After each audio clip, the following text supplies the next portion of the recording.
Jasmine Gabri അവരൊരു പണിയും ചെയ്യാതെ ചുമ്മാ കയ്യിലും പിടിച്ച് ചുരണ്ടി തടവിയും പിടിച്ചു ഇങ്ങനെ അവരെ കുറിച്ച് മറ്റുള്ളവരെ കൊണ്ട് പറയിപ്പിച്ചുകൊണ്ടിരിക്കുമ്പോൾ കണ്ടന്റ് ഇങ്ങനെ കയറി വരുമല്ലോ. പേളി ശ്രീയേഷിൻ്റെ നല്ല സുഹൃത്താണ്. ആ അഫെയറും അവരുടെ മാരേജും ഒക്കെ അപ്രീഷിയേറ്റ് ചെയ്യുന്ന ആളാണ്. രണ്ട് കമ്മ്യൂണിറ്റിയിലുള്ളവരായിരുന്നു. ഇവിടെ സംബന്ധിച്ച് വന്നപ്പോഴത്തേക്ക് ഇതിനൊരു ക്വാളിറ്റി കാണാൻ പറ്റുന്നില്ല, ഒരു മഹത്വവും കാണാൻ പറ്റുന്നില്ല. ഏത് സമയം തന്നെ ഒരുത്തരെ കൈ പിടിച്ച് ഇവിടെ വെച്ചുകൊണ്ട് ഈ ഇങ്ങനെ അങ്ങോട്ടും ഇങ്ങോട്ടും ഒരു പണിയും ചെയ്യാതെ നടക്കുക, അവിടെ ഇവിടെ കുത്തിപ്പിടിച്ചിരിക്കുക, പറ്റുമ്പോൾ മാത്രം പോയി ചെയ്യാന്ന് പറയുമ്പോഴത്തേക്ക് എനിക്കതിനകത്തൊരു മഹത്വവും കാണാൻ പറ്റുന്നില്ല. ഞാൻ ഒരിക്കലും ഒറ്റപ്പെടാൻ വേണ്ടി ശ്രമിച്ചിരുന്നില്ല, ഞാൻ ഒരിക്കലും ഒറ്റപ്പെടാൻ വേണ്ടി ശ്രമിക്കത്തുമില്ല. കാരണം എൻ്റെ അമ്മയുടെ ഒറ്റ മോനായിട്ട് ഞാൻ ജനിച്ചു. ഒറ്റ എന്ന് പറയുന്നത് ഭയങ്കര ബോറാണ്. അവിടെ യഥാർത്ഥ ബിഗ് ബോസ് ഷോയാണ് വിജയിക്കുന്നത്. മനുഷ്യൻ്റെ ഒറിജിനൽ സ്വഭാവം എപ്പോൾ എങ്ങനെയെന്നുള്ളത് ചില സമയങ്ങളിൽ വ്യക്തി പോലും അറിയാതെ എന്ത് ചെയ്യും, പുറത്തേക്ക് വരും. കാരണം 50 ലക്ഷം രൂപയുടെ മത്സരമാണ്. നമ്മോടൊപ്പമുള്ള രജിത് കുമാർ സാറാണ്. നമസ്കാരം. നമസ്കാരം. ഇപ്പം ബിഗ് ബോസ് ചൂടായിട്ട് ചർച്ചയായിട്ട് നടക്കുകയാണ്. സീസൺ 6 എന്താണ് പെട്ടെന്ന് ക്യാച്ച് ആയിട്ട് പെട്ടെന്ന് പറയാൻ പറ്റുന്നത്? എന്താ ഉള്ളത്? രതീഷ് പുറത്തായി. അത് നമ്മളെല്ലാം പറഞ്ഞല്ലോ. അപ്പം പുറത്താവാനുള്ള കാരണം എന്തായിരിക്കാം? പുറത്താവാനുള്ള കാരണം സാറിൻ്റെ അതെ, എൻ്റെ ഒരു വ്യൂ പോയിന്റിൽ പുള്ളി മികച്ച മത്സരാർത്ഥിയാണ്. കുറേ ഏരിയകളിൽ നമ്മളെയൊക്കെ അനുകരിക്കുന്ന ഒരു ഫീല് എനിക്ക് തോന്നിയിരുന്നു. കാരണം ഡ്രസ്സിങ് പാറ്റേൺ ആണെങ്കിലും പിന്നെ മനഃപൂർവ്വം ഒറ്റപ്പെടാനുള്ള ഒരു സ്ട്രാറ്റജിയും അങ്ങനെ ഒരുപാട് പുള്ളിയുടെ പദ്ധതി ഇങ്ങനെ പ്ലാൻ ചെയ്യുമ്പോൾ. അപ്പം അന്ന് അങ്ങനെ ചെയ്തിരുന്നോ? മനഃപൂർവ്വം ഇല്ല, പുള്ളി എന്നെ ഫോളോ ചെയ്യാന്നു എന്ന് എനിക്ക് തോന്നി. അതാ ഞാൻ ചോദിച്ചേ.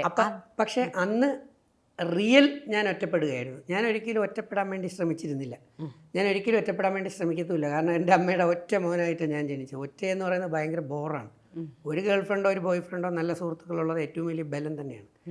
അപ്പം ഞാൻ എല്ലാവരുമായിട്ട് കൂട്ടുകൂടാനാണ് ശ്രമിച്ചത്. ഇപ്പോഴേ സീസൺ 2 റിവ്യൂ എടുത്ത് നോക്കുമ്പോൾ കാണാൻ പറ്റും. ഞാൻ എല്ലായിടത്തും പോയി എൻ്റെ കഥയൊക്കെ പറഞ്ഞ് എല്ലാവരുമായിട്ട് കമ്പനി കൂടാൻ പോകുമ്പോൾ പക്ഷേ പലരും അവരുടെ ഈ പുറത്തുനിന്ന് കയറി വരുമ്പം നേരത്തെ ഉണ്ടാകുന്ന കുറേ പ്രീ കൺസീവ്ഡ് ഐഡിയാസ്, മുൻധാരണകൾ. ഈ മുൻധാരണകൾ വെച്ചിട്ട് ഇങ്ങനെ ശരിയല്ല, അല്ലെങ്കിൽ ഇവൻ ശരിയല്ല, അല്ലെങ്കിൽ ഇവൻ കള്ളനാണ്, അങ്ങനെ കുറേ ഇതും കൂടെ ഉണ്ടാകും. പിന്നെ കൂടാതെ കുറേ ന്യായീകരണ തൊഴിലാളികളും കൂടെ ഉണ്ടാവും. ഇത്തരക്കാർക്ക് വേണ്ടി ഇത് ശരിയാണ്, കള്ളനാണെന്നൊക്കെ. പക്ഷെ ഞാൻ എൻ്റെ ഹൃദയത്തിൽ നിന്ന് തന്നെയാണ് ഇപ്പം ശരണ്യയോട് സംസാരിക്കുമ്പോഴും ഞാൻ എൻ്റെ ഹൃദയത്തിൽ നിന്ന് തന്നെയാണ് പറയുക. ഒരിക്കലും ഞാൻ മാസ്ക് ചെയ്തുകൊണ്ട് പറഞ്ഞില്ല. അപ്പം ഞാൻ എന്താണെന്ന് അവരെ കാണിച്ചു കൊടുത്തിട്ട്, ഇപ്പോൾ സപ്പോസ് പൊതുവേ ആണുങ്ങൾക്ക് എല്ലാം ഉണ്ടെന്ന് ഞാൻ പറയുന്നില്ല, ധാരാളം ആണുങ്ങൾക്കും അതുപോലെ തന്നെ പെൺകുട്ടികൾക്കും സ്ത്രീകൾക്കും ഒക്കെ ഉള്ളതാണ്. നമ്മളെ സ്നേഹിക്കുന്ന ആളിൻ്റെ മുമ്പിൽ നമ്മൾ എന്താണെന്ന് തുറന്ന് കാണിച്ചു കൊടുക്കുക. ഇന്നത് കുറച്ച് കുറവാണെന്ന് എനിക്ക് തോന്നുന്നു. കാരണം ഇന്നലെ വരെയുള്ള എൻ്റെ നീ അറിയണ്ട, നീ എന്നെ ഇന്ന് മുതൽ അറിഞ്ഞാൽ മതി എന്ന് പറയുന്നൊരു കോൺസെപ്റ്റ് ഞാൻ ഇന്നലെകളെയാണ് പറയുന്നത്. അപ്പോൾ സ്വാഭാവികമായിട്ട് ധാരാളം പുരുഷന്മാർക്കും സ്ത്രീകൾക്കും ഒക്കെ എനിക്ക് തോന്നുന്നു വളരെ കുറച്ച് ആൾക്കാർക്ക് മാത്രമേ ഞാൻ ഇനി പറയാൻ പോകുന്നത് താല്പര്യമില്ല എന്ന് തോന്നാറുള്ളൂ. പക്ഷേ സ്വാഭാവികമായിട്ട് നമ്മൾ ഇഷ്ടപ്പെടുന്ന ഒരു പെണ്ണ് അല്ലെങ്കിൽ ഒരാണ്, ഫ്രണ്ടായിട്ട് അല്ലെങ്കിൽ ഫാമിലി, കല്യാണം കഴിക്കാൻ പോകുന്ന പെൺകുട്ടിയാവട്ടെ, അതല്ല കല്യാണം കഴിച്ച് കയറി വന്നതിന് ശേഷം ഉള്ള ഭാര്യയാവട്ടെ, ഭർത്താവട്ടെ, അപ്പം ഞാൻ എൻ്റെ പാസ്റ്റുകൾ അവരറിയണം എന്ന് ഞാൻ ആഗ്രഹിക്കുന്നു. എന്ന് വെച്ചാൽ ഞാൻ സ്ട്രഗിൾ ചെയ്തത്, ഞാൻ കഷ്ടപ്പെട്ടത്, എൻ്റെ അമ്മ കഷ്ടപ്പെട്ടത്, അല്ലെങ്കിൽ എൻ്റെ ഫാമിലിയിൽ ഞാൻ അനുഭവിച്ച ടോർച്ചറുകൾ, ഒരുപാട് പീഡനങ്ങളും ചതിക്കുഴികളും എല്ലാം അനുഭവിച്ച് കഴിഞ്ഞിട്ട് ലാസ്റ്റിൽ വന്ന് നമ്മുടേതായ ആളിൻ്റെ മുമ്പിൽ നമ്മളെല്ലാം സമർപ്പിക്കുകയാണ്. അല്ലെങ്കിൽ അവർ നമ്മുടെ ഒരു അത്താണിയായി നമ്മുടെ സ്ട്രെങ്തായിട്ട് മാറുകയാണ്. അപ്പോൾ അങ്ങനെ വരുമ്പോൾ സ്വാഭാവികമായിട്ട് നമ്മളെല്ലാം തുറന്നു പറയും. അപ്പോൾ അതാ ഞാൻ പറഞ്ഞത്. ബിഗ് ബോസ് സീസൺ 2 ഞാൻ ചെല്ലുമ്പോൾ അത് മാത്രമല്ല, ഞാനിപ്പോൾ ശരണ്യ എടുത്താണെങ്കിൽ നമ്മളിപ്പോൾ അടുക്കുന്നു എന്ന് കണ്ടു കഴിഞ്ഞാൽ എൻ്റെ ഇന്നലെകൾ നോക്കണ്ട, എൻ്റെ ഇന്ന് വരെ ഇന്ന് തൊട്ട് അങ്ങോട്ടുള്ളത് നോക്കിയാൽ മതി എന്ന് ഞാൻ പറയത്തില്ല. ഞാൻ ഇന്നൊക്കെ ആയിരുന്നു, ചിലപ്പോൾ അത് ബോറടിച്ചു എന്ന് വരാം. പക്ഷേ എൻ്റെ ഒരു ശീലം അനുസരിച്ചിട്ട് നമ്മുടെ പാസ്റ്റുകൾ, അപ്പം ഞാൻ എല്ലാവരോടും കമ്പനി കൂടാനാണ് ശ്രമിച്ചത്. എല്ലാവർക്കും അതറിയാം. ഇപ്പോൾ ആര്യ തന്നെ ഇടയ്ക്ക് പറയുന്നത് ഞാൻ കേട്ടിട്ടുണ്ട്. എൻ്റെ കൂടെ വന്നിരുന്ന് സംസാരിച്ച് കഴിഞ്ഞിട്ട് പിന്നെ മാറിയിട്ട് പറയുന്ന ഒരു വീഡിയോയിൽ ഞാൻ കേട്ടു. ചേട്ടൻ പറയുന്നൊക്കെ കാര്യങ്ങളാണ്, ഞാൻ ശ്രദ്ധിച്ചു. പക്ഷേ പലരും എൻ്റെ അടുത്ത് വരാതായി എന്നുള്ളത് ഈ ഗെയിമിൻ്റെ ഒരു ഭാഗം മാത്രമാണെന്നുള്ളതാണ്.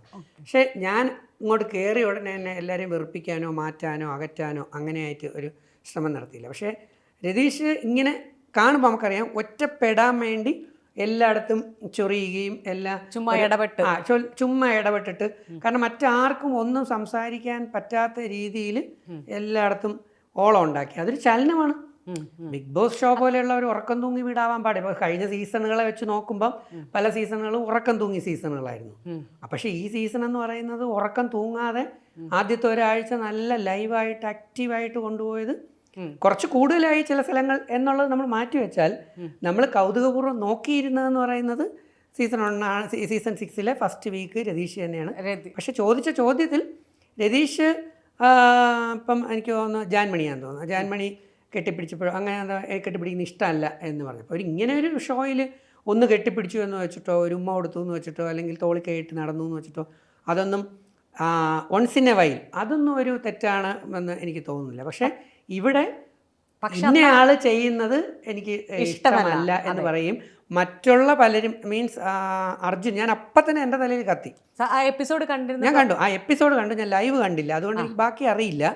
അപ്പോൾ എനിക്ക് ആ കണ്ടപ്പോൾ തന്നെ അറിയാം മിക്കവാറും ഇതിനകത്ത് മറ്റേതെങ്കിലും ബ്രില്യൻറ്റ് പാർട്ടികൾ ഇത് പൊക്കും പൊക്കിയിട്ട്. അപ്പോൾ മറ്റുള്ളവർ കെട്ടിപ്പിടിച്ചാൽ കുഴപ്പമില്ല അല്ലേ. അപ്പോൾ മറ്റുള്ള സ്ത്രീകൾ കെട്ടിപ്പിടിക്കുകയാണ് അല്ലെങ്കിൽ പുരുഷന്മാർ കെട്ടിപ്പിടിക്കുക, പുരുഷന്മാരെ മാറ്റി നിർത്താം, സ്ത്രീകൾ കെട്ടിപ്പിടിച്ചാൽ കുഴപ്പമില്ല, ജാൻമണി കെട്ടിപ്പിടിച്ചാൽ ഇഷ്ടമല്ല എന്ന തരത്തിൽ ഇതാക്കി തീർക്കുമ്പോൾ സ്വാഭാവികമായിട്ട് അതൊരു അവഹേളനം അല്ലെങ്കിൽ ഒരു ഇൻസൾട്ട് പോലെ തന്നെ ഉണ്ടാവും. അത് പാടില്ല. അത് പുള്ളി അങ്ങനെ ചെയ്തിട്ടുണ്ടെങ്കിൽ അത് തെറ്റ് തന്നെയാണ്. അല്ല, അതിനപ്പുറം പുള്ളി ഒരു സ്റ്റേറ്റ്മെന്റ് സുരേഷിന്റെ ഒപ്പം നിന്നിട്ട്, അതെ, അത് അടുത്തേക്ക് ഞാൻ വരികയാണ്. അതുകൊണ്ടാണ് ഞാൻ പുരുഷന്മാരിലേക്ക് വന്നത്. പുരുഷന്മാരിൽ എല്ലാവരും കെട്ടിപ്പിടിക്കുന്നതിൽ എനിക്ക് വിരോധമൊന്നുമില്ല. പക്ഷേ ഇന്ന ആൾ കെട്ടിപ്പിടിക്കുന്നത്, സുരേഷ് ഏട്ടൻ കെട്ടിപ്പിടിക്കുന്നത് അല്ലെങ്കിൽ അത് ഇന്ന ഇതിലൂടെ വെച്ചിട്ടാണ് എന്ന് പറഞ്ഞുകൊണ്ട് ഒരു ഗേ പരാമർശം കൂടെ അങ്ങോട്ട് വന്നപ്പോൾ അപ്പം അതും ആ ഒരു പറച്ചിലും ഒരു ശരിയല്ല. ഈ രണ്ട് വാക്കുകളാണ് അത് ശരിയല്ല എന്നുള്ളത് അല്ലല്ല ഞാൻ പറഞ്ഞിട്ടുണ്ട്. ആ രണ്ട് വാക്കുകൾ ആണ് പുള്ളി പുറത്താവാനുള്ള കാരണം എന്നാണ് എനിക്ക് തോന്നുന്നത്. ഈ രണ്ട് വാക്കുകൾ അത് ഇപ്പോൾ പൊളിറ്റിക്കലി ഇൻകറക്റ്റ് ആണ് എന്ന് എപ്പോഴാണ് താങ്കൾക്ക് തോന്നി തുടങ്ങിയത്? ഈ സീസൺ 2 മുന്നേ ആണോ അതോ ആദ്യം മുതൽ? അല്ല, ഒരിക്കലും അങ്ങനെ ഇൻസൾട്ട് ചെയ്യാനായിട്ട് പാടില്ലല്ലോ. ഒരിക്കലും അങ്ങനെ ഇൻസൾട്ട് ചെയ്യാൻ ഒരിക്കലും പാടില്ല.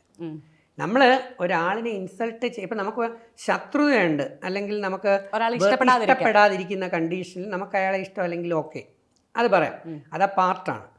രണ്ട് എന്ന് പറയുന്നത് ഇപ്പം ഇങ്ങനെ ഇതൊരു പബ്ലിക് പ്ലാറ്റ്ഫോമാണ്. പബ്ലിക് പ്ലാറ്റ്ഫോമിലും പബ്ലിക് പ്ലേസുകളിലും നമ്മൾ കാണിക്കേണ്ട കുറേ സാമൂഹ്യ മര്യാദകളുണ്ട്.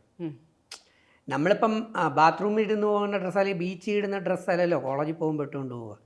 പല പാർട്ടിക്ക് ഇടുന്ന സാധനം ആയിരിക്കില്ലല്ലോ നമ്മൾ വേറൊരു ടെമ്പിളിലേക്ക് അല്ലെങ്കിൽ ദേവാലയത്തിലേക്ക് പോകുമ്പോൾ. അപ്പം അതുപോലെ തന്നെ നമ്മളെ സംബന്ധിച്ചിട്ട് ഒരു സാമാന്യ ബോധം അല്ലെങ്കിൽ പൊതുബോധം എന്ന് പറയുന്ന ഒരു സാധനമുണ്ട്. ബിഗ് ബോസിൽ ഇപ്പം ഒരു പ്രണയം നടന്നിട്ടുണ്ട്. അപ്പം അതിനെതിരെ എവിടെയൊക്കെയോ കമന്റ് കണ്ടിരുന്നു, ഈ പ്രണയം സത്യമല്ല അല്ലെങ്കിൽ ഈ പ്രണയം ഇങ്ങനെയൊക്കെയാണ്. എൻ്റെ ശരണ്യ, അതിനെതിരെ കമന്റ് ഇട്ടു. ഞാൻ പ്രണയത്തിനെതിരല്ല, അവരുടെ പ്രണയം. പക്ഷെ പൊതുബോധവും ഒരു വകതിരിവും ഉണ്ടാവണം ഒരു പ്രണയത്തിന്, മനസ്സിലായി? എൻ്റെ സീസണിലും ഒരു പ്രണയത്തിൻ്റെ ഒരു സാധനം വന്നു. എന്നോടൊപ്പം പ്രണയിക്കാനായിട്ട് എൻ്റെ സുഹൃത്ത് ഒരാളെൻ്റെ കൂടെ ഉണ്ടായിരുന്നു. ആ പേര് എടുത്ത് തന്നെ പറയാം, ദയയുടെ കാര്യം. ദയ അശ്വതി എന്ന് പറഞ്ഞിട്ട് കണ്ടിട്ടുണ്ടോ? എൻ്റെ സീസൺ കണ്ടിട്ടുണ്ട്. അതിനകത്ത് ദയ എന്ന് പറയുന്നത് പ്രണയത്തിലേക്ക്. അപ്പോൾ അന്ന് ഞാൻ പറഞ്ഞ ആ ഒരു ഡയലോഗ് തന്നെ ഇപ്പം സ്വാഭാവിക സ്പോണ്ടേനിയസ്ലി വന്നത്. ഒരു വകതിരിവുണ്ടാവണം, പ്രണയിക്കുന്നത് തെറ്റില്ല, മനസ്സിലായി? പക്ഷേ ഇവിടെ ഇപ്പം നമ്മൾ അവരുടെ തന്ത്രം അത് തന്നെയാണ്. ഇപ്പോഴും ഈ പറയുന്ന സൈന ഇൻ്റർവ്യൂവിൽ, നിങ്ങളുടെ ചാനലിൻ്റെ ഇൻ്റർവ്യൂവിൽ ശരണ്യ കറക്റ്റ് ആ ചോദ്യം കൊണ്ടുവന്നപ്പോൾ അതിൻ്റെ അർത്ഥം അവർ രണ്ടുപേരും വിജയിക്കുന്നു എന്നാണ്, മനസ്സിലായില്ലേ? ഇപ്പം ബിഗ് ബോസ് ഹൗസിലേക്ക് നമ്മൾ പോയാൽ പലരും ജാസ്മിൻ ഗബ്രി ഈ ചർച്ചയേ ഉള്ളൂ. അവരുടെ ടെക്നിക്കും അത് തന്നെയാണ്. അവരൊരു പണിയും ചെയ്യാതെ ചുമ്മാ കൈ പിടിച്ചുകൊണ്ട്, കൈ പിടിച്ചാന്ന് പറഞ്ഞാൽ അവൻ്റെ കൈ ഇവളുടെ കൈ അല്ലെങ്കിൽ അവളുടെ കൈ തിരിച്ച് കയ്യിലും പിടിച്ച് ചുരണ്ടി തടവിയും പിടിച്ചു ഇങ്ങനെ അവരെക്കുറിച്ച് മറ്റുള്ളവരെ കൊണ്ട് പറയിപ്പിച്ചുകൊണ്ടിരിക്കുമ്പോൾ കണ്ടൻറ് ഇങ്ങനെ കയറി വരുമല്ലോ എന്നാണ് അവരുടെ ധാരണ. രണ്ട്, ഒരു സൈക്കോളജി പഠിച്ചിട്ടുള്ളൊരു വ്യക്തി, ഒരു സൈക്കോതെറാപ്പി പഠിച്ചിട്ടുള്ളൊരു വ്യക്തി എന്നുള്ള നിലയിൽ എനിക്ക് മനസ്സിലാക്കാൻ കഴിയുന്ന മറ്റൊരെണ്ണം എന്ന് പറയുന്നത്, ഇവർ ഒന്ന് പരിശോധിക്കണം, നിങ്ങൾ തന്നെ പരിശോധിച്ചാൽ മതി. ഇവരവിടെ കയറിയിട്ട് 3-ാമത്തെ ദിവസം കഴിയുമ്പോൾ ഉടനെ ഈ ഒരു തിക്ക് ഫ്രണ്ട്ഷിപ്പിൽ വന്ന ആൾക്കാരാണെന്ന് ഞാൻ വിശ്വസിക്കുന്നില്ല. അതിനു മുമ്പ് തന്നെ ഇവർ തമ്മിൽ എന്തെങ്കിലും ഫ്രണ്ട്ഷിപ്പോ അല്ലെങ്കിൽ ഈ ഷോയിൽ കയറുന്നതിന് മുമ്പ് നമുക്കകത്ത് കയറിയാൽ ഇങ്ങനെയൊക്കെ പ്ലാൻ ചെയ്ത് പദ്ധതികളാക്കാമെന്ന ഒരു പ്ലാനും അതിൻ്റെ പുറകിൽ എന്തെങ്കിലും ഗൂഢാലോചന ഉണ്ടായിരുന്നോ എന്നൊന്ന് അന്വേഷിക്കാം. അങ്ങനെ ഒരു ബിഗ് ബോസ് സീസൺ 2 ഉണ്ടായിരുന്ന ആളല്ലേ, അപ്പം നിങ്ങൾക്ക് അതിന് മുന്നേ കണ്ടസ്റ്റന്റുമായിട്ട് സംസാരിക്കാൻ പറ്റിയിട്ടുണ്ട്? അറിയാൻ പറ്റില്ല, ഞങ്ങൾക്കറിയാൻ പറ്റില്ല. സീസൺ 2 വരെ അറിയാൻ പറ്റില്ല. എന്നാൽ ചാനൽ നോക്കിയാൽ മതി. സീസൺ 3 മുതൽ കയറുന്നതിന് മുമ്പ് തന്നെ പലരും അവിടെ ഇവിടെയായിട്ട് കണക്ട് ചെയ്ത് PR വർക്ക് തുടങ്ങിയത് എപ്പോൾ തൊട്ടാണ്? സീസൺ 3 തൊട്ടാണ് PR വർക്കുകൾ തുടങ്ങിയത്. ഞങ്ങൾക്കൊന്നും PR എന്താണ്, ഇപ്പോൾ എൻ്റെ കൂടെയുള്ള എല്ലാ സീസണിലുള്ള എല്ലാ മെമ്പേഴ്സിനും എടുത്ത് ഒന്നാം സീസൺ ഇത് PR വർക്ക് നമുക്കറിയില്ല. ഇതൊരു പണം ഉണ്ടാക്കാനുള്ള ചാനൽ ഉണ്ടാക്കി അതിലൂടെ യൂട്യൂബുകൾ തുടങ്ങിയിട്ട് അതിലൂടെ പണം ഉണ്ടാക്കാനുള്ള മാർഗ്ഗമാണെന്നോ അങ്ങനെയൊന്നും. ഞാൻ ബിഗ് ബോസിലേക്ക് പോകുമ്പോൾ ഇൻസ്റ്റാഗ്രാമിൽ എനിക്ക് 3 ഫോളോവേഴ്സാണ് ഉണ്ടായിരുന്നത്. തിരിച്ചിറങ്ങുമ്പോൾ ദെൻ FBയിൽ വളരെ കുറച്ച് പേരെ. എനിക്ക് യൂട്യൂബിൽ എനിക്ക് യൂട്യൂബ് ചാനലുണ്ടായിരുന്നു, പക്ഷേ അതിനകത്ത് ആരും ഇല്ല, കുറച്ചേ ഉണ്ടായിരുന്നുള്ളൂ. അപ്പം ഞാൻ ഈ പറഞ്ഞത് ഇപ്പം ഈ ഒരു കഥാപാത്രങ്ങൾ ഇതിന് മുമ്പ് വന്നിട്ട്, കാരണം ഇതിനകത്ത് വെച്ച് ഇവർക്ക് ഇങ്ങനെ നല്ല തിക് ഫ്രണ്ട് ആവാമെന്നുള്ളത് അധികം കൂടുതൽ പറയാൻ പറ്റത്തില്ല, കാരണം ക്യാമറ പിടിക്കും അല്ലേ. അപ്പോൾ ഈ നിമിഷം കൊണ്ട് ഇത്രയും ഫ്രണ്ടായിട്ട് കൈ വിടാതെ ത്രൂ ഔട്ട് ഏതൊരു ഫ്രണ്ടും ഇങ്ങനെ 24 hours 15 മണിക്കൂറും കയ്യിൽ ഇങ്ങനെ പിടിച്ചുകൊണ്ട് നടക്കുമോ? അല്ലല്ല, ഇവരുടെ പ്ലാനിങ്ങിൻ്റെ പദ്ധതിയുടെ ഭാഗമാണോ ഇതെന്ന് നോക്കണം. അപ്പോൾ ഒന്നാമത്തെ കാര്യം, മറ്റുള്ളവർ ഇവരെക്കുറിച്ച് ചർച്ച ചെയ്യപ്പെടണം.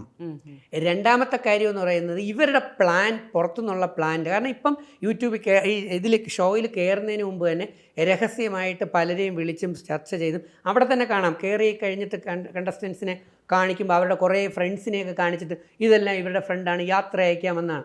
ഞാനൊക്കെ കയറുമ്പോഴത്തേക്ക് എൻ്റെ കോളേജിൽ പെർമിഷൻ കിട്ടണമെങ്കിൽ എഴുതി കൊടുക്കണം, ഇങ്ങനെ പോകണം. അങ്ങനെ എഴുതി കൊടുത്തു എന്ന് ഞാൻ അറിയിച്ചെന്ന് എനിക്ക് തെറി കിട്ടിയ ആളാണ്.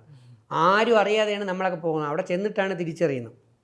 ഇപ്പം അഖിൽമാരുടെ സീസണിൽ ഞാൻ കയറിയല്ലോ, അതും ഒരാളിനോട് പോലും പലരും തിരിച്ചറിഞ്ഞപ്പോൾ എന്നോട് ചേട്ടാ എന്നാലും പറയാതെ പോയത് ഘട്ടമാണ്. നമുക്കൊരു എത്തിക്സ് ഉണ്ട്.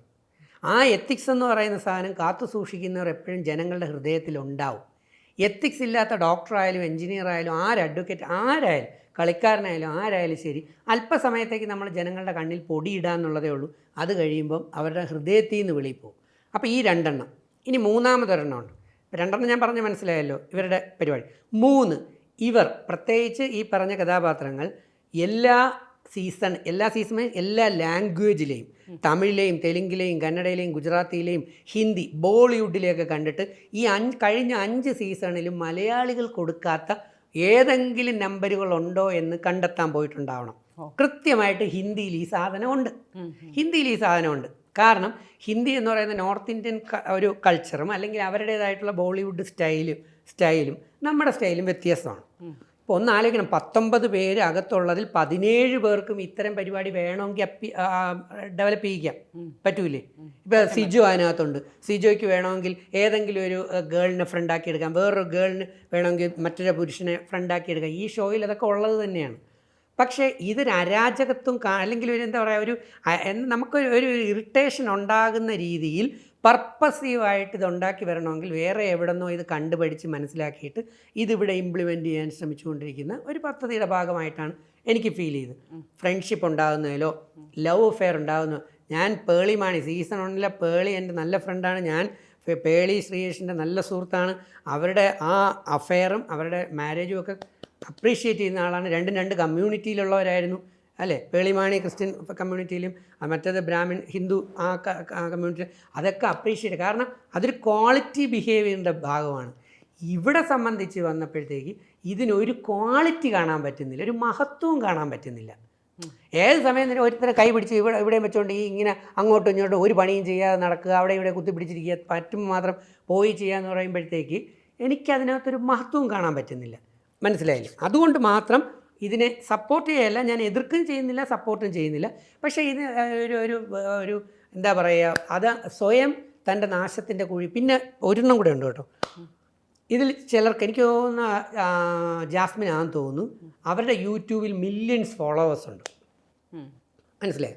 ആ മില്യൺ ഫോളോവേഴ്സ് സ്വാഭാവികമായിട്ട് കയറുന്നതിന് മുമ്പ് ധരിച്ചിട്ടുണ്ടാവാം ഇത്രയും എന്താ ബ്യൂട്ടി പ്രോഡക്ട്സ് ഏതൊക്കെ ഞാനൊന്നും കാണാറൊന്നുമില്ല. പലരും സോഷ്യൽ മീഡിയയിൽ വരുന്നതുകൊണ്ടും പബ്ലിക് പ്ലാറ്റ്ഫോം ആയതുകൊണ്ട് നമുക്കിത് കാണാനും ചർച്ച ചെയ്യാനും റൈറ്റ് ഉള്ളതുകൊണ്ട് നമ്മൾ കേൾക്കുമെന്ന് പറയുന്നു. അത്രയും ഫോളോവേഴ്സ്. അപ്പം ഇത്രയും ഫോളോവേഴ്സ് കൊണ്ട് ഇപ്പം ഞാൻ കയറിയ സീസണിലും എൻ്റെ എതിരാളിയായിട്ട് വന്നിട്ടുള്ള ഒരു ഫോളോവറുണ്ട്, ഒരു കണ്ടസ്റ്റൻ്റ് ഉണ്ട്. അയാൾക്ക് മില്യൺസ് ഫോളോവർ ഉണ്ടായിരുന്നു. അതിൻ്റെ പേര് ഞാൻ പറയുന്നില്ല. പലപ്പോഴും എനിക്കെതിരെ തന്നെ പ്രവർത്തിച്ചുകൊണ്ടിരുന്ന അദ്ദേഹത്തിന് മില്യൺസ് ഫോളോവർ ഉണ്ടായിരുന്നു. അപ്പോൾ ഈ മില്യൺസ് ഫോളോവർ ഉണ്ടാകുമ്പോൾ സ്വാഭാവികമായിട്ട് നമുക്കൊരു ധാർഷ്ട്യം ഉണ്ടാവും. ഇപ്പോൾ എൻ്റെ യൂട്യൂബ് ചാനലിനകത്ത് 40 ലക്ഷം, 4 മില്യൺ അല്ലെങ്കിൽ 35 ലക്ഷം അല്ലെങ്കിൽ 15 ലക്ഷം ഫോളോവേഴ്സ് ഉണ്ടാകുമ്പോൾ ഞാൻ ധരിക്കുന്നത് എന്താ, ഞാൻ അങ്ങോട്ട് കയറിയ ഉടനെ ഇവരെല്ലാവരും കൂടെ എന്നെ അങ്ങ് സപ്പോർട്ട് ചെയ്യുമെന്നാണ്. പക്ഷേ എൻ്റെ ഒറിജിനൽ സ്വഭാവമാണ് അവിടെ കാണുന്നത്. ഞാൻ എൻ്റെ യൂട്യൂബിൽ മാർക്കറ്റിംഗ് വരുമ്പം തേൻ പുരട്ടിയ ചുണ്ടുകളിൽ തേൻ പൊട്ടിച്ച തേൻ തേച്ച നാക്കുകൊണ്ട് നമ്മൾ പറഞ്ഞായിരിക്കും ഈ പ്രോഡക്റ്റ് അല്ലെങ്കിൽ നമ്മൾ കാര്യങ്ങൾ അവതരിപ്പിക്കുക. ഞാൻ എൻ്റെ ചാനലിൽ വന്നിരുന്ന് ഈ പോക്കൃത്തരവും കാണിച്ച് വായി തോന്നിയ തെറിയും വിളിച്ച് ഒരു തരം അലറി ബഹളം വെച്ചിട്ട് എൻ്റെ ഒറിജിനൽ സ്വരൂപം ഞാൻ കാണിക്കില്ലല്ലോ. കാണിക്കുമോ? ഇല്ല. ഞാനവിടെ ഏറ്റവും എങ്ങനെ ആയിരിക്കും മൂടുപട ഇട്ട രീതിയിലേ നമ്മളവിടെ ഇരിക്കത്തുള്ളൂ. അപ്പോൾ അവിടെ ഇരുന്നുകൊണ്ട് കാണിക്കുമ്പം ഞാൻ പറയുന്ന പ്രോഡക്റ്റ്സ് ഒക്കെ നല്ലതായിട്ടും ഞാൻ പറയുന്നതായിട്ടും നല്ല വ്യക്തിയായിട്ട് മനസ്സിലാക്കാം. പക്ഷേ ഈ ധാരണയിലാണ് പലരും കയറുക. അകത്ത് പോയിട്ട് അവിടെ കാണിച്ചു കൂട്ടുന്ന ഓരോന്നിൽ വന്നപ്പോഴത്തേക്ക് ഈ ഫോളോവേഴ്സ് തിരിച്ചിറങ്ങി വരുമ്പോഴാകും മനസ്സിലാകുക ഫോളോവേഴ്സ് പലരും പോയി കഴിഞ്ഞു എന്നുള്ളത്. അതാ പറഞ്ഞത്, തിരിച്ച് വരുമ്പോഴാണ് ഇതിൻ്റെ റിയാലിറ്റിയിലേക്ക് എത്തിച്ചേരുന്നൊരു സംഭവം. 5ാമത്തെ പോയിന്റ് എന്ന് പറയുന്നത്, നമ്മൾ അതിലേക്ക് നോക്കിക്കഴിഞ്ഞാൽ ഞാൻ നേരത്തെ പറഞ്ഞൊരു പൊതുബോധവും പബ്ലിക് പ്ലേസും. പബ്ലിക് ആയിട്ടുള്ളത് ഈ 19 പേരും ന്യൂജൻ ആൾക്കാരുടെ കൂട്ടത്തിൽ വരുന്നവരും തന്നെ വിചാരിക്കാം നമുക്ക്. നമ്മളും എല്ലാം ന്യൂജൻ, എപ്പോഴും ന്യൂജനും ഓൾഡ് ജനും ഉണ്ട്, അതിന് സംശയമൊന്നുമില്ല. കുറച്ചുകൂടെ കഴിയുമ്പോൾ അടുത്ത ജനറേഷൻ വരും. പക്ഷേ ഏത് ജനറേഷൻ വന്നാൽ നേരത്തെ പറഞ്ഞ പൊതുബോധം നമ്മൾ ആദ്യം സംസാരിച്ച ഏറ്റവും ബെസ്റ്റാണ്. ആ പൊതുബോധത്തിൽ നിന്ന് 17 പേരും ഇവർക്കെതിരെ പറയുന്നു. അതിനകത്ത് ആരും ഇവരെ സപ്പോർട്ട് ചെയ്തുകൊണ്ടല്ല പറയുന്നത്. അപ്പോൾ അങ്ങനെ നോക്കുമ്പോൾ ഞാനിരുന്നു എന്നെപ്പോലെയുള്ള, ഞാനൊരു കൗൺസിലറും കൂടെ ആയിരുന്നെന്ന് അറിയാമല്ലോ. ഒരുപാട് 2000-ഓളം കൗൺസിലിംഗ് ഷോ നടത്തി 17 വർഷത്തോളം ചാനൽ ചർച്ചകളിലുമൊക്കെ ആയിട്ട് ഞാൻ ഒരുപാട് സമൂഹത്തിന് വേണ്ടി ഫൈറ്റ് ചെയ്ത് പോയ ഒരാളാണ്. ആ ഒരു കാഴ്ചപ്പാടിലൂടെ ഞാൻ പറയുമ്പം നേരത്തെ ഇദ്ദേഹം പറഞ്ഞ വസ്ത്രധാരണത്തിൻ്റെ ആണെങ്കിലും സോഷ്യൽ ബീയിങ് എന്നുള്ള നിലയിൽ സമൂഹത്തിൽ നമ്മൾ പാലിക്കേണ്ട കുറേ കാര്യങ്ങളൊക്കെ പറഞ്ഞു പോയപ്പോൾ ഇപ്പം ഞാൻ പറച്ചിൽ നിർത്തി. കഴിഞ്ഞ ബിഗ് ബോസിന് ശേഷം 2020 ശേഷം ഞാനിപ്പോൾ കൗൺസിലിംഗ് ഷോകളും ഇല്ല. അതെ, അതൊക്കെ നിർത്തി. എന്തുകൊണ്ടാണെന്ന് വെച്ചാൽ എനിക്ക് ശേഷം വരുന്നവരത് ഏറ്റെടുക്കണം. അതിവിടെ ഏറ്റെടുത്തു കഴിഞ്ഞു. ആ സീസണിലുള്ള ധാരാളം പേരും അതെല്ലാം ഏറ്റെടുത്തു കഴിഞ്ഞു. കാരണം ഞാൻ ചോദിക്കുന്നത്രേ ഉള്ളൂ, ഇവരുടെ വീട്ടിലുള്ള ആൾക്കാരുണ്ട്, ഈ പറയുന്ന 2 പേരുടെയും വീട്ടിൽ കുറേ ആൾക്കാരുണ്ട്, ആ പാരൻസിൻ്റെ അയൽവക്കക്കാരുണ്ട്. ഇവരെല്ലാം പുറത്തിറങ്ങിയിട്ട് അപ്പനും അമ്മയും ഏറ്റവും നന്നായി വളർത്തിയിട്ടുള്ള, നേരത്തെ പറഞ്ഞ എല്ലാം ഇതിനകത്ത് വരുന്നുണ്ട്. ഒറ്റ നോട്ടം നോക്കുമ്പോൾ തന്നെ വളർത്തലിൽ എവിടെ എന്ത് എന്നുള്ള ചർച്ചകൾ വരുമ്പോൾ ആ പാരൻസിൻ്റെ അവസ്ഥ ഒരല്പം കുറച്ച് പിടിക്കുക. അല്ലെങ്കിൽ കുറച്ചൊന്ന് നമ്മൾ ഈ കമ്പനി കൂടുന്ന കുഴപ്പമില്ല, ഫ്രണ്ട്സായിട്ട് നടക്കുന്നതിന് ഒരു കുഴപ്പമില്ല. ഈ നേരത്തെ പറഞ്ഞ പോലെ ബിഗ് ബോസിൽ ഒരാൾ കൂട്ടുണ്ടെങ്കിൽ നല്ലതാണ്. അപ്പം ഞാൻ ആ കൂട്ടിൻ്റെ കാര്യം ഞാൻ അടുത്തതായിട്ട് പറയാം. ഇപ്പം പാരൻസ് നോക്കുമ്പോൾ ഒരു പക്ഷേ ഇവർക്ക് വെളിയിൽ വേറെ ലവ് അഫെയർ ഉണ്ടെന്ന് വെച്ചോളൂ. എൻ്റെ കാര്യത്തിലും ഉണ്ടായിരുന്നു. എൻ്റെ കൂടെ ഉണ്ടായിരുന്ന സുജോ മാത്യു എന്ന് പറയുന്ന മത്സരാർത്ഥി ഉണ്ടായിരുന്നു.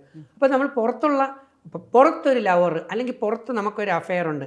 ആ അഫെയറുകൾ അല്ലെങ്കിൽ കല്യാണം കഴിക്കാനിരിക്കുന്നു, അല്ലെങ്കിൽ എൻഗേജ്മെൻറ്റ് കഴിഞ്ഞിട്ടിരിക്കുന്നു, അല്ലെങ്കിൽ ഏതെങ്കിലും രീതിയിൽ 2 പേർക്കും ആയിക്കോട്ടെ, പുറത്തുള്ള ആൾക്കാർ നമുക്കിരിക്കുകയും അകത്ത് പോയിട്ട് ഇന്നുവരെ കാണാത്ത ഒരു ഇതാണ് ബിഗ് ബോസ് ഷോ എന്ന് പറയുന്നത്. മനുഷ്യൻ്റെ റിയൽ, അവിടെ യഥാർത്ഥ ബിഗ് ബോസ് ഷോയാണ് വിജയിക്കുന്നത്. മനുഷ്യൻ്റെ ഒറിജിനൽ സ്വഭാവം എപ്പോൾ എങ്ങനെയെന്നുള്ളത് ചില സമയങ്ങളിൽ വ്യക്തി പോലും അറിയാതെ എന്ത് ചെയ്യും, പുറത്തേക്ക് വരും. കാരണം 50 ലക്ഷം രൂപയുടെ മത്സരമാണ്. മറ്റേത് ഫ്ലാറ്റായിരുന്നു നമ്മുടെ സമയത്ത്. അപ്പം 50 ലക്ഷം രൂപ എങ്ങനെയും പിടിച്ചടക്കണം. എങ്ങനെയും 50 ലക്ഷം പിടിച്ചടക്കുക എന്ന് പറഞ്ഞാൽ അത്ര നല്ല കാര്യമാണോ? പിന്നെയുള്ള അടുത്ത പോയിന്റ് എന്ന് പറയുന്നത് 50 ലക്ഷം രൂപയാണ് മത്സരം, എൻ്റെ എമൗണ്ട് എന്ന് പറയുന്നത്. അപ്പോൾ ഈ 50 ലക്ഷം രൂപ എങ്ങനെ എനിക്ക് 50 ലക്ഷം നേടിയെടുത്തേ പറ്റുള്ളൂ എന്ന് പറഞ്ഞ് ഇറങ്ങുമ്പോൾ ഉണ്ടല്ലോ, നമ്മളുടെ പ്രവൃത്തികൾ, കർമ്മഫലങ്ങൾ ഇത് ജയിച്ചാൽ പോലും എന്തുണ്ടാവില്ല, വെളിയിലിറങ്ങുമ്പോൾ ഒരു മഹത്വം ഉണ്ടാവില്ല. മാർച്ച് 10 ഈ ബിഗ് ബോസ് സീസൺ 6 വന്നപ്പോൾ തന്നെ, അതായത് ബിഗ് ബോസ് വരുവാന്ന് പറഞ്ഞപ്പോൾ തന്നെ ഇങ്ങനെ അടിയാണ്. അപ്പം സീസൺ 5 2 ഇത് പറയുന്നുണ്ട്. അഖിൽ മാരാറിൻ്റെ ടീമായിരുന്നു ഏറ്റവും, അല്ലെങ്കിൽ അവരുടെ ആ സീസൺ ആയിരുന്നു നല്ലതെന്നും ഫിറോസ് പറയുന്നു അല്ല ഞങ്ങളുടെ ആണെന്നൊരു ഇത് വന്നിരുന്നു. ഇപ്പം ഈ ഒരു 6 വരെ അല്ലെങ്കിൽ 5 വരെ വരുമ്പോൾ എങ്ങനെയായിരിക്കും ഏറ്റവും നല്ല? ഇപ്പം നിങ്ങൾ പറയാം നിങ്ങൾ പോയത് തന്നെയാണ്. ജുഡീഷ്യസ് ആയിട്ട് തന്നെ പറയാം, നീതിബോധത്തോടെ തന്നെ പറയാം, അത് ചിന്തിച്ചിട്ട് പറഞ്ഞാൽ മതി.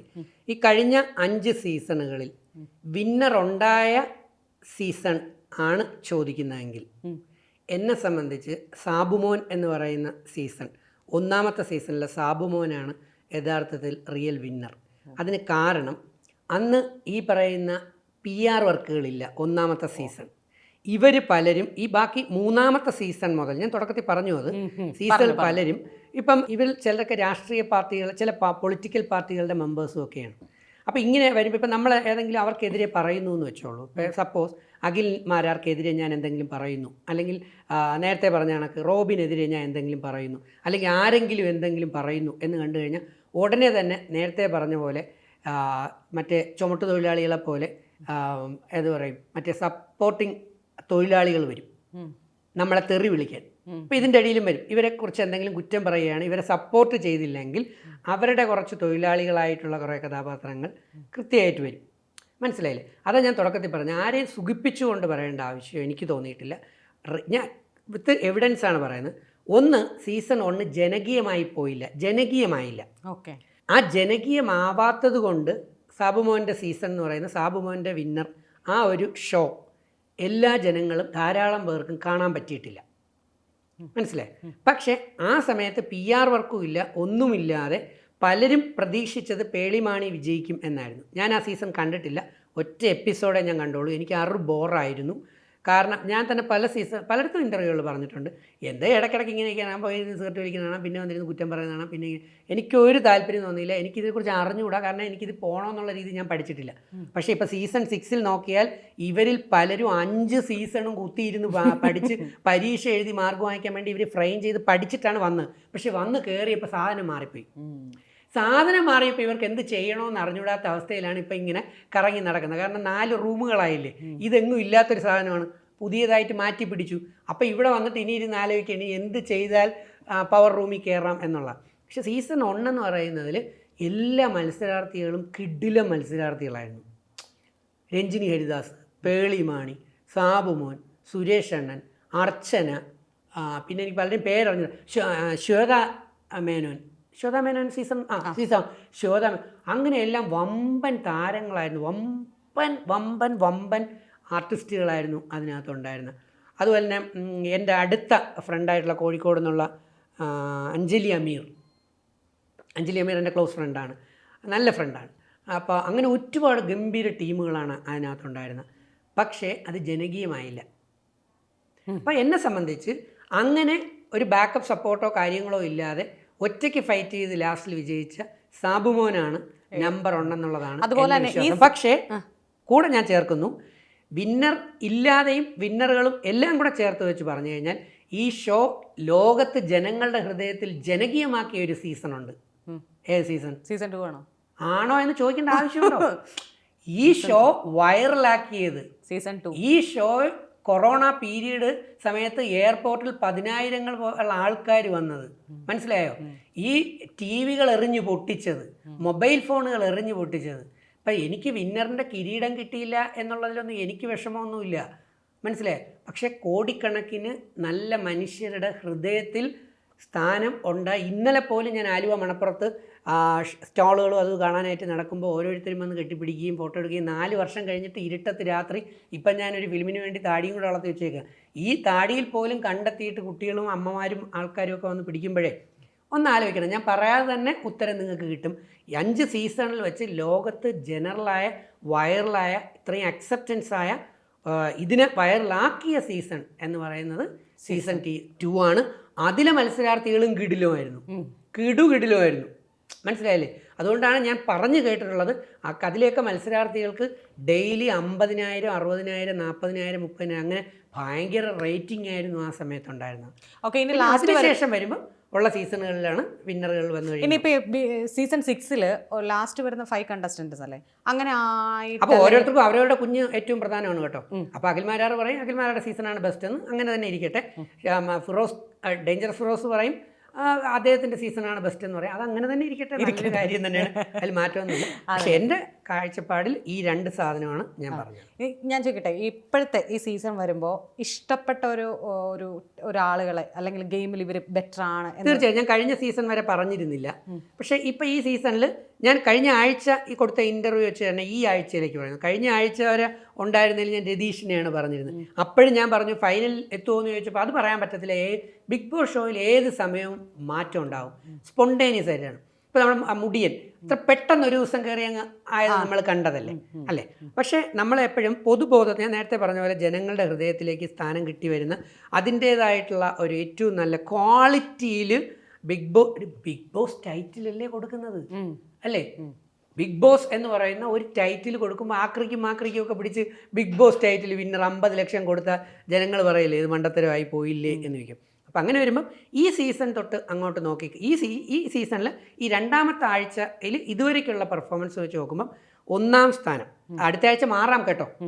ഈ ആഴ്ചയിൽ എൻ്റെ റീഡിങ്ങിൽ ഒന്നാം സ്ഥാനം എനിക്ക് ഫീൽ ചെയ്തതെന്ന് പറയുന്നത് നമ്മുടെ അപ്സര എന്ന് പറയുന്ന NCC കേഡറ്റ് ആർട്ടിസ്റ്റാണ്, അപ്സരയാണ് ലീഡ് ചെയ്യുന്നത്, ക്യാപ്റ്റൻ ആയിരിക്കുന്നത് ഇപ്പോഴത്തെ ക്യാപ്റ്റൻ അപ്സര.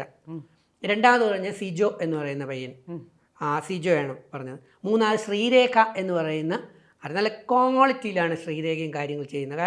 ഒറ്റയ്ക്ക് കളിക്കുന്നവരാണ് അപ്സരയും ശ്രീരേഖയും ഇവരൊക്കെ, സിജോയൊക്കെ ഒറ്റയ്ക്ക് കളിക്കുന്നവരാണ്, മനസ്സിലായി.